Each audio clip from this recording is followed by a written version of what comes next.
வணக்கம் students. Next என்ன பார்க்க போகிறோன்னா ஃபேஸ் சென்டர்டு கியூபிக், அதாவது எஃப்சிசி ஸ்ட்ரக்சர்னுடைய பேக்கிங் ஃபேக்டர் தான் கண்டுபிடிக்க போகிறோம். அதாவது இந்த ஸ்ட்ரக்சருக்குள்ளே இருக்கிற ஆட்டம்ஸ் எவ்வளவு ஸ்பேஸை ஆக்குபை பண்ணியிருக்கு, அப்புறம் எம்டி ஸ்பேஸ் எவ்வளவு இருக்குது, இதுதான் நம்ம கண்டுபிடிக்க போகிறோம். ஸோ முதல்ல இந்த ஸ்ட்ரக்சர் பாருங்கள். ஃபேஸ் சென்டர்டு ஸ்ட்ரக்சர் ஒரிஜினலாக இப்படி தான் இருக்கும். இங்கே பாருங்கள், இது ஒரு கியூபிக் ஸ்ட்ரக்சரில் பார்க்கும்போது கார்னரில் 8 ஆட்டம்ஸ் இருக்குது பாருங்கள். 1 2 3 4 5 6 7 8. அதுக்கப்புறமா ஒவ்வொரு ஃபேஸஸ்லேயும் ஒரு ஆட்டம்ஸ் இருக்கும். இங்கே பாருங்கள், இப்போ இது ஒரு ஃபேஸுங்களா, இந்த இடத்துல ஒரு ஆட்டம். நெக்ஸ்ட்டு இது ஒரு ஃபேஸுங்களா, இந்த இடத்துல ஒரு ஆட்டம். மேலே ஒரு ஃபேஸுங்களா, இங்கே ஒரு ஆட்டம். அந்த பக்கமாக ஒரு ஃபேஸுங்களா, அதை இங்கே டாட்டர் லைன்ஸில் போட்டிருக்கேன். அப்புறம் இந்த பக்கமாக ஒரு ஆட்டம், இந்த ஃபேஸில் பாட்டம் ஃபேஸில் ஒரு ஆட்டம். ஸோ இந்த மாதிரி மொத்தம் 6 ஃபேஸஸ் இருக்கும். கியூபுக்கு 6 ஃபேஸ்லேயும் அந்த 6 ஃபேஸில் ஒரு ஆட்டம் இருக்கும். அப்புறம் கார்னர்லேயும் ஆட்டம்ஸ் இருக்கும். ஸோ டோட்டலாக எத்தனை ஆட்டம்ஸு? 8 + 6 14 ஆட்டம்ஸ் இதில் இருக்கும். ஓகேங்களா? ஆனால் ஆட்டம்ஸ் எதுவுமே முழுசாக இருக்காது. ஓகேங்களா? கொஞ்சமாக இருக்கும், ஒன்று பாதியாக இருக்கும். ஓகேங்களா? ஒன்று வெட்டின மாதிரி இருக்குங்க பாருங்கள். இதான் ஒரிஜினல் ஸ்ட்ரக்சர், இப்படி தான் இருக்கும் பாருங்கள். ஸோ கார்னரில் இருக்கிற ஆட்டம்ஸ் பாருங்கள். இதோ 1 2 3 4 5 6 7, அந்த பக்கமாக ஒன்று இருக்கும் 8. அதேமாரி தான் இந்த ஃபேஸ். இந்த ஃபேஸில் ஒரு ஆட்டம் இருக்குது பாருங்கள், பாதியாக வெட்டின மாதிரி இருக்குங்க இல்லையா? அதேமாரி இந்த ஃபேஸில் இந்த பக்கமாக பார்க்கும்போது இங்கே ஒரு ஆட்டம் இருக்குது பாருங்கள். அப்புறம் மேல் புறத்தில் இருக்குது, இதுதான் அந்த ஆட்டம். ஸோ இந்த மாதிரி 6 ஃபேஸஸ்லேயும் 6 ஆட்டம்ஸ் இருக்கும். கார்னர்லேயும் ஆட்டம்ஸ் இருக்கும். இது நம்மளுக்கு ஆட்டம்ஸ்னு தெரிஞ்சிருச்சு. அது எவ்வளவு ஆட்டம்ஸ் இருக்குன்னு கண்டுபிடிக்கணும் இல்லையா? அதை அடுத்தடுத்த ஸ்டெப்பில் பார்ப்போம். In this type of crystal structure, the unit cell has one atom at each corner of the cube. இந்த கியூபில் இருக்கிற ஒவ்வொரு கார்னர்லேயும் ஒரு ஆட்டம்ஸ் இருக்குதுன்னு சொல்லியாச்சு. அப்புறம் ஒவ்வொரு ஃபேஸஸ்லேயும் ஒரு ஆட்டம் இருக்குது. ஸோ ஃபஸ்ட்டு ஃபேஸில் ஒரு ஆட்டம், செகண்ட் ஃபேஸில் ஒரு ஆட்டம், இந்த மாதிரி 6 ஃபேஸஸ் இருக்குது. 6 ஃபேஸஸ்லேயும் ஒரு ஆட்டம் இருக்குதுன்னு சொல்லியாச்சு. இதுதான் அந்த points. Next, number of atoms per unit cell. இதுதான் முக்கியமாக. ஸோ இந்த எஃப்சிசி ஸ்ட்ரக்சரில் எவ்வளோ ஆட்டம்ஸ் இருக்குதுன்னு கண்டுபிடிக்கணும். ஏன்னா எல்லா ஆட்டம்ஸும் எப்படி இருக்குது? முழுசாக இல்லை. ஓகேங்களா? ஸோ அங்கே கொஞ்சம் கொஞ்சமாக தான் இருக்கும். ஸோ அதெல்லாம் நம்ம ரெடியூஸ் பண்ணி கரெக்டாக எத்தனை ஆட்டம்ஸ் இருக்குன்னு கண்டுபிடிக்க போகிறோம். There are 8 corner atoms, 1 at each of its 8 corner. So 8 கார்னர்லேயும் ஒவ்வொரு கார்னர்லேயும் ஒரு ஆட்டம்ஸ் இருக்குது. டோட்டலாக 8 ஆட்டம்ஸ் இருக்குது. Each corner atom is shared by 8 surrounding unit cell.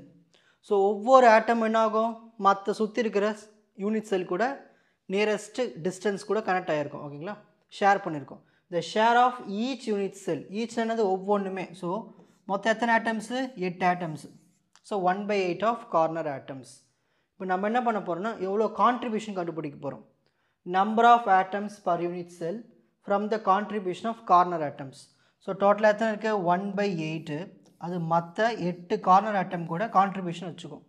So 8 cancel பண்ண நம்மளுக்கு ஒரு ஆட்டம் வந்துடும். ஸோ அந்த கார்னர் ஆட்டம்க்கு நம்ம எவ்வளோ கணக்கு? ஒரே ஒரு ஆட்டம் தான் அதோட மதிப்பு. Okay. Next, in addition there are 6 atoms at the 6 face centre of the cube. So கியூபுக்கு 6 ஃபேஸ்ன்னு சொன்னாலே அந்த 6 ஃபேஸ்லேயும் ஒவ்வொரு ஆட்டம்ஸ் இருக்கும். ஓகேங்களா? ஒவ்வொரு ஃபேஸ் சென்டர்ட் ஆட்டம், மொத்தம் 6 ஆட்டம் இருக்குல்ல, அந்த ஒவ்வொரு ஆட்டமே என்ன பண்ணுன்னா ஷேர் பண்ணிக்கும். எது கூட? 2 யூனிட் செல் கூட, அதுவும் பக்கத்தில் இருக்கிற யூனிட் செல் கூட கனெக்ஷனை ஏற்படுத்திக்கும். ஓகேங்களா? ஷேர் பண்ணிக்கும். இதுவே கார்னர் ஆட்டம் என்ன பண்ணோம்னா, ஒவ்வொரு கார்னர் ஆட்டம் என்ன பண்ணோம்? 8 யூனிட் செல் சரௌண்டிங் சுற்றி இருக்கும்ல, அது கூட ஷேர் பண்ணிக்கும். ஆனால் ஃபேஸ் சென்டர்ட் ஆட்டம் எத்தனை ஷேர் பண்ணுது?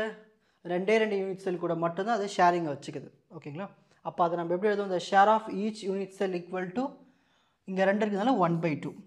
ப்ரீவியஸாக 8 இருந்தது இல்லையா கார்னர் ஆட்டம், அதனால் 1/8 போட்டோம். இங்கே 2 இருக்கிறதுனால 1/2. இப்போ இதோடைய கான்ட்ரிபியூஷன் கண்டுபிடிக்க போகிறோம்.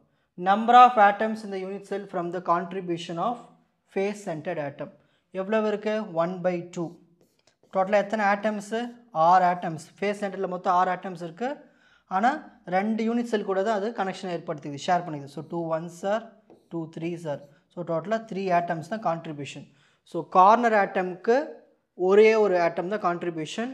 ஃபேஸ் சென்டர்டுக்கு 3 ஆட்டம்ஸ் கான்ட்ரிபியூஷன். அப்போ இப்போ டோட்டல் நம்பர் ஆஃப் ஆட்டம்ஸ் கண்டுபிடிக்க போகிறோம். Total number of atoms per unit cell.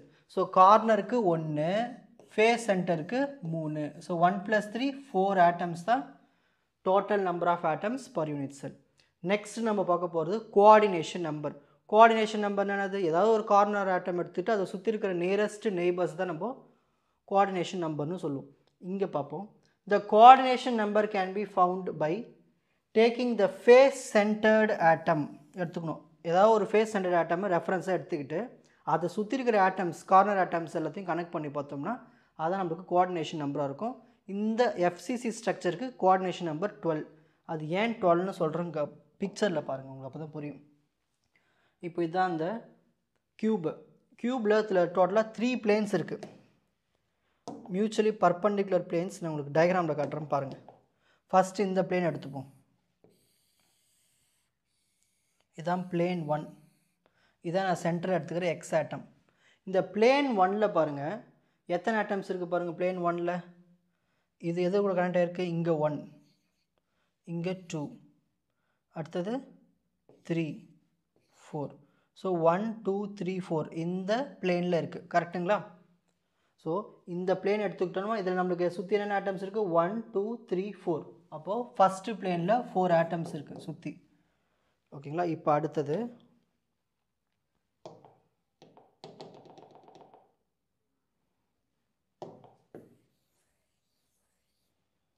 So டோட்டலாக 4. ஓகேங்களா? ப்ளஸ் இப்போ அடுத்தது செகண்ட் பிளேன் எடுத்துப்போம். செகண்ட் பிளேன் வந்து இது, இந்த பிளேன் தான் செகண்ட் பிளேன். இது சென்டர் ஆட்டம். செகண்ட் பிளேன் என்ன வருது பாருங்கள்? 5 6 7 8. இது எல்லாமே இதை சுற்றி இருக்கிற ஆட்டம்ஸ் நியரஸ்ட். அப்போ இது எத்தனை இருக்குது? டோட்டலாக 4. இப்போ அடுத்தது தேர்ட் பிளேன். ஸோ இது ஒவ்வொரு பிளேனுமே மியூச்சுவலி பர்பண்டிகுலர். ஓகேங்களா? 90 டிகிரியில் இருக்கும். ஸோ இந்த தேர்ட் பிளேன் எடுத்துப்போம். ஸோ இந்த தேர்ட் பிளேன் எடுக்கும்போது தான் சென்டர் ஆட்டம் எக்ஸ். இதை சுற்றி இங்கே ஒரு ஆட்டம் இருக்குது பாருங்கள். 10 11 12 9. ஸோ 9 10 11 12. ஓகேங்களா? அப்போது இது ஒரு 4. ஸோ டோட்டலாக 4 + 4 + 4 12 ஆட்டம்ஸ் இருக்குது. ஓகேங்களா? நியரஸ்ட்டாக. அப்போ நம்மளுக்கு கோஆர்டினேஷன் நம்பர் என்ன வரும்? 12ன்னு வரும். ஓகேங்களா? So therefore coordination number equal to 12. Next நம்ம பார்க்க போகிறது அட்டாமிக் ரேடியஸ். சரி, இப்போ இந்த அட்டாமிக் ரேடியஸ் நம்ம கண்டுபிடிக்கணும்னா அதுக்கு முதல்ல அந்த ஸ்ட்ரக்சர் நல்லா அப்சர்வ் பண்ணணும். இப்போது ஒரு ஃபேஸ் எடுத்துக்கிறோம். ஓகேங்களா? ஒரு ஃபேஸ் எடுத்துக்கிறோம். இந்த ஒரு ஃபேஸில் சென்ட்ரலில் ஒரு ஆட்டம் இருக்கும், அதை சுற்றி 4 ஆட்டம்ஸ் இருக்கும். ஓகே, இதுதான் ஃபேஸ் சென்டர்ட் ஆட்டம்க்கு ஸ்ட்ரக்சரு. இதில் நம்ம இந்த ஒரு டயக்னல் மட்டும் எடுத்துக்கிறோம், அதாவது ஏசி டயக்னல் மட்டும் எடுத்துக்கிறோம். இதில் 3 ஆட்டம்ஸ் இருக்குது. இங்கே ஒரு ஆட்டம், சென்டரில் ஒரு ஆட்டம், மேல் பக்கமாக ஒரு ஆட்டம். ஃபஸ்ட் ஆட்டம்க்கு ரேடியஸ் ஸ்மாலார், அதேமாதிரி தேர்ட் ஆட்டம்க்கு ரேடியஸ் ஸ்மாலார். ஆனால் சென்ட்ரல் நம்மளுக்கு ஃபுல் ரேடியஸுமே இருக்கும், diameter. So R + R 2R. So நம்ம என்ன பண்ண போகிறோம்னா இந்த டயக்னலை வச்சு தான் நம்ம அட்டாமிக் ரேடியஸை கண்டுபிடிக்க போகிறோம். ஸோ ஃபஸ்ட்டு டயக்னல் என்ன இருக்குது? AC. அதை எடுத்துப்போம். Consider the atoms at A and C in a phase of unit cell of FCC. So ஏவும் சியும் எடுத்துக்கிறோம். அதில் இருக்கிற ஆட்டம்ஸ் எல்லாமே ஸ்ட்ரைட் லைனாக தானே இருந்தது டயக்னலில், அதுதான் அந்த லைனு. ஸோ ஒவ்வொரு ஆட்டம்ஸும் வந்து டச் ஆகிருக்கும் அந்த டயக்னலில். அப்போ மொத்தம் 3 ஆட்டம்ஸும் டச் ஆகிருக்கு டயக்னலில். The length of the face diagonal. இப்போ நம்ம ஏசி கண்டுபிடிக்க போகிறோம். ஸோ ஏசியில் என்ன இருக்குது பாருங்கள், இதுதான் ஏசி. இந்த ஏசியில் என்ன இருக்குது? R 2R R. எல்லாத்தையும் ஆட் பண்ணலாமா? R 2R R. So add பண்ணால் நம்மளுக்கு என்ன வரும்? 4Rன்னு கிடைக்கும். ஸோ ஏசினுடைய ஆன்சர் என்னது? 4R. இதான் ஃபஸ்ட் ஈக்குவேஷன் வச்சு வரும்.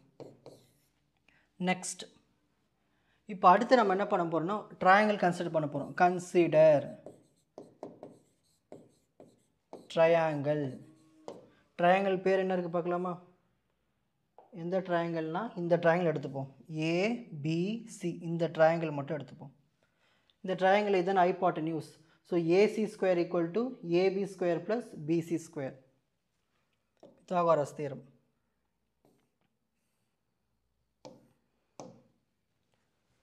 So consider triangle ABC. So இதில் AC² = AB² + BC². ஓகேங்களா? ப்ரீவியஸாக நம்ம என்ன கண்டுபிடிச்சிருக்கோம், ஏசிக்கு வேல்யூ கண்டுபிடிச்சிட்டோம் 4r. அதை முதல்ல சப்ஸ்டிட் பண்ணிப்போம். ஸோ இங்கே ஏசிக்கு 4rனு போடணும், ஸ்கொயருக்குனால whole square.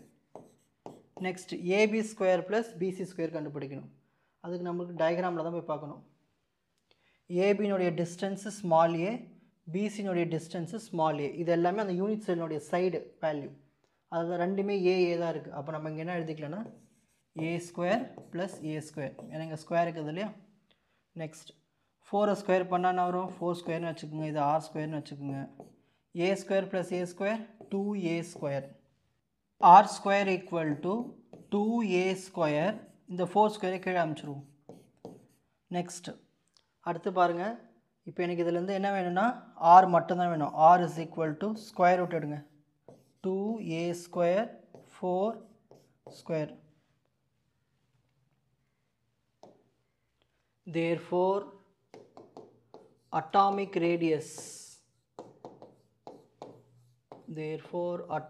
radius r is equal to 2க்கு ரூட் எடுத்தால் √2. ஓகேங்களா. ஏ ஸ்கொயருக்கு ரூட் எடுத்தால் ஏ, 4 ஸ்கொயருக்கு ரூட் எடுத்தால் 4. அப்போ a/4ன்னு வரும். ஸோ √2a/4 தான் நம்மளுக்கு கிடைச்ச அட்டாமிக் ரேடியஸ். நெக்ஸ்ட் நம்ம கண்டுபிடிக்க போகிறது பேக்கிங் ஃபேக்டர். இந்த பேக்கிங் ஃபேக்டர் எது கண்டுபிடிக்கிறோம், ஒரு இந்த எஃப்சிசி கிறிஸ்டல் ஸ்ட்ரக்சர் இருக்குங்க இல்லையா, அதுக்குள்ளே ஆட்டம்ஸ் வந்து எவ்வளவு ஸ்பேஸ் ஆக்குபை பண்ணியிருக்கு, எம்டி ஸ்பேஸ் எவ்வளோ இருக்குது, அதை கண்டுபிடிக்கிறது தான் இந்த packing factor. Number of atoms per unit cell first ஸ்டெப்பில் கண்டுபிடிச்சோம். டோட்டலாக எத்தனை ஆட்டம்ஸ், 4 ஆட்டம்ஸ். ஸோ ஒரு ஆட்டம் வந்து கார்னருக்கும், மிச்சம் 3 ஆட்டம்ஸ் வந்து ஃபேஸ் சென்டருக்கு. ஸோ டோட்டலாக 4 atoms. Volume of 4 atoms V is equal to 4 into atom எப்படி இருக்குது, ஸ்பெரிக்கல் ஷேப்பில் இருக்கும். அப்போ ஃபார்முலா என்னது, 4/3 pi r cube. 4/3 pi r cube. Atomic radius என்ன கண்டுபிடிச்சோம், ஸ்மால் ஆர் √2a/4ன்னு கண்டுபிடிச்சோம். கரெக்டுங்களா. ஆமாம், √2a/4ன்னு கண்டுபிடிச்சோம். Side of the unit cell, ஒவ்வொரு யூனிட் செல்லுக்கும் சைடு வந்து ஏ. அதுதானே டயக்ராமில் இருக்குது, ஏ தானே டிஸ்டன்ஸு. அப்போது ஒரு யூனிட் செல்லுடைய வால்யூம் என்ன இருக்கும், இது கியூப் மாதிரி தானே இருக்குது. அப்போ வால்யூம் ஆஃப் யூனிட் செல்னா வரும் ஏ கியூப். ஸோ இந்த வேல்யூஸ்லாம் வச்சு நம்ம சப்ஸ்டிட் பண்ண போகிறோம். Next packing factor. Packing factor பிஎஃப்னு வச்சுக்கலாம். PF equal to small V by capital V. Small V என்ன கண்டுபிடிச்சிருக்கோம், இதான் ஸ்மால் வி. ஓகேங்களா. 4 into 4/3 pi r cube. 4 into 4/3 pi r cube by capital V. Volume என்ன கண்டுபிடிச்சிருக்கோம், a cube, small a cube. அதை எடுத்து இங்கே எழுதிப்போம், a cube. Next 4 into 4/3 into pi into r. Radius என்ன கண்டுபிடிச்சோம், அட்டாமிக் ரேடியஸ் √2 a/4 cube தான் கண்டுபிடிச்சோம், by a cube equal to 4 into 4/3 into pi into √2வை 3 times cube பண்ணோம். அப்போ என்ன வரும், √2 அப்புறம் a cube. கரெக்டுங்களா.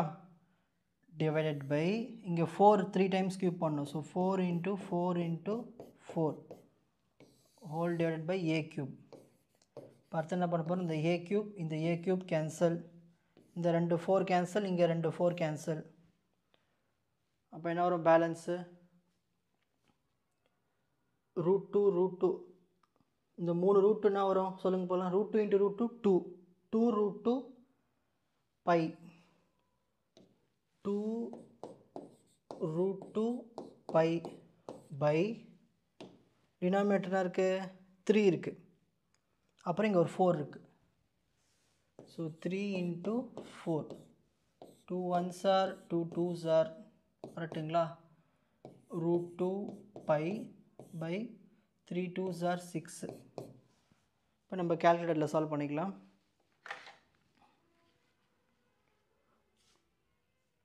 ரூட் வேல்யூ தெரியும் 1.414 into பையனுடைய value 3.14 divided by 6. So 1.414 into 3.14 divided by 6. So answer 0.739999 இப்படி போயிட்டு இருக்கும். இதை ரவுண்ட் பண்ணி 0.74 எடுத்துக்கலாம். இதுதான் பேக்கிங் ஃபேக்டர். இப்போ நம்மளுக்கு பர்சன்டேஜில் வேணும். Therefore packing factor percentage என்ன பண்ணோம், கண்டுபிடிச்ச வேல்யூ வந்து 0.74. இது 100 மல்டிப்ளை பண்ணிப்போம். இப்போ என்ன வரும், 74% நம்மளுக்கு பேக்கிங் ஃபேக்டர். அதாவது இந்த வால்யூம் ஆஃப் யூனிட் செல், இந்த volume of unit cell in FCC, இந்த ஸ்ட்ரக்சரில் எஃப்சிசி ஸ்ட்ரக்சரில் வால்யூம் ஆஃப் யூனிட் செல்லில் 74% வந்து ஆக்குபைட் பை ஆட்டம்ஸ். ஆட்டம்ஸே வந்து 74% இருக்குது ஆக்குபைட் பை ஆட்டம்ஸ். பேலன்ஸ் எவ்வளோ இருக்கும், 74ல் 100ல் 74 போயிடுச்சுன்னா பேலன்ஸ் 26 இருக்கும். So 26% occupied by empty space. அங்கே எம்டி ஸ்பேஸ் தான் இருக்கும்.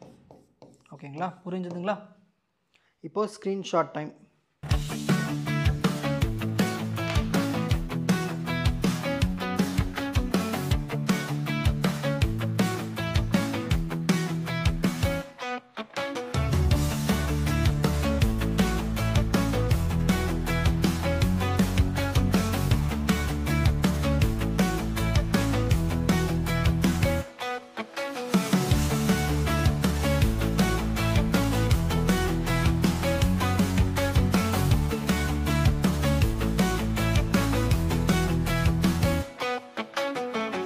உங்களுக்கு இந்த கண்டென்ட் ஈஸியாக புரிஞ்சிருக்கும்னு நினைக்கிறேன். வாட்ச் அதர் எபிசோட்ஸ் இன் த appropriate playlist. Fuji silver academy strength success clarity. வணக்கம்.